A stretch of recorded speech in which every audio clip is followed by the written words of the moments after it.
प्राचीन भारतातील धार्मिक प्रवाह.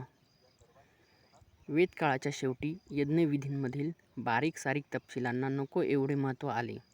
त्या तपशिलांचे ज्ञान फक्त पुरोहित वर्गालाच होते.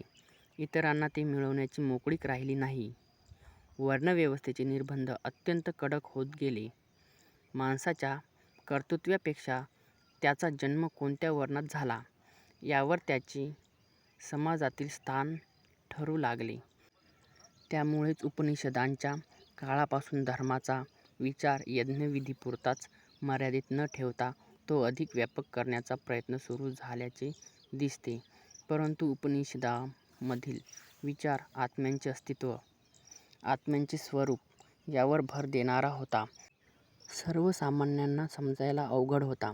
त्यामुळे विशिष्ट देवतांच्या उपासनेवर भर देणारे भक्तिपंथ निर्माण झाले, जसे शिवभक्तांचा शैवपंथ आणि विष्णुभक्तांचा वैष्णवपंथ. या देवतांच्या संदर्भात वेगवेगळी पुराणे लिहिली गेली. इ. पूर्व 6व्या शतकात सर्वसाधारण मनुष्याला सहज कळेल असा धर्माचा विचार मांडण्याचा प्रयत्न करणारे विचारप्रवाह निर्माण झाले. प्रत्येक व्यक्तीला स्वतःच्या उन्नतीचा मार्ग शोधण्याचे स्वातंत्र्य आहे, याची जाणीव अनेकांना झाली.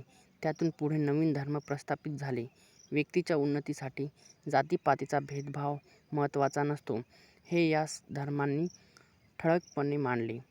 त्यांनी शुद्ध आचरणाचे महत्त्व लोकांच्या मनावर ठसवले. नवीन विचारांच्या प्रवर्तकांमध्ये वर्धमान महावीर आणि गौतम बुद्ध यांचे कार्य विशेष महत्त्वाचे आहे. जैन धर्म.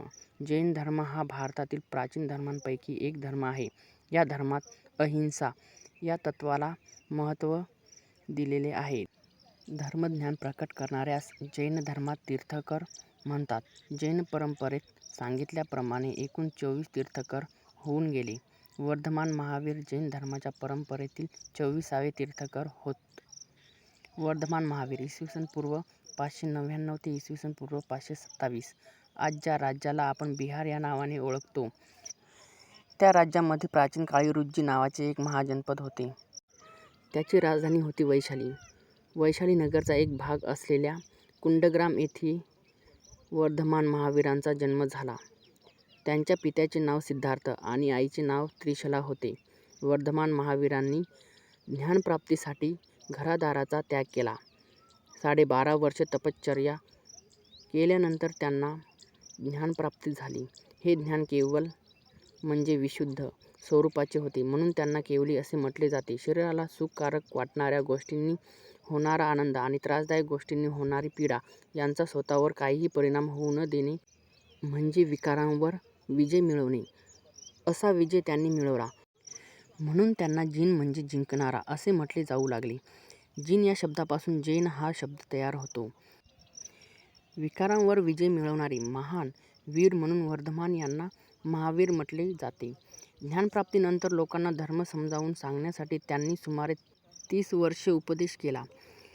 लोकांना धर्म सहजपणे कळावा म्हणून वर्धमान महावीर अर्धमागधी या लोकभाषेतून लोकांशी संवाद साधत. त्यांनी सांगितलेला धर्म हा शुद्ध आचरणावर भर देणारा होता. शुद्ध आचरणासाठी त्यांनी सांगितलेल्या मार्गांचे सार पंचमहाव्रते आणि त्रिरत्ने यामध्ये सामावलेले आहे. लोकांना उपदेश करण्यासाठी तीर्थंकरांच्या ज्या सभा होत त्यांना समवसरण असे अर्धमागधी भाषेत म्हणत असत. हे समवसरण समतेवर आधारलेले असे. या समवसरणामध्ये सर्व वर्णातील लोकांना प्रवेश असे. पंचमहाव्रते.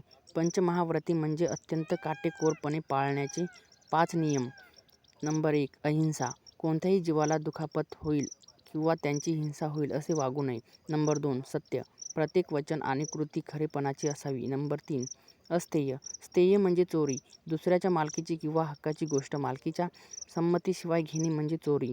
चोरी न करणे म्हणजे अस्तेय. नंबर 4. अपरिग्रह.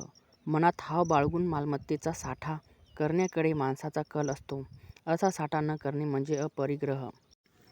नंबर 5. ब्रह्मचर्य. शरीराला सुखकारक वाटणाऱ्या गोष्टींचा त्याग करून व्रताचे पालन करणे म्हणजे ब्रह्मचर्य.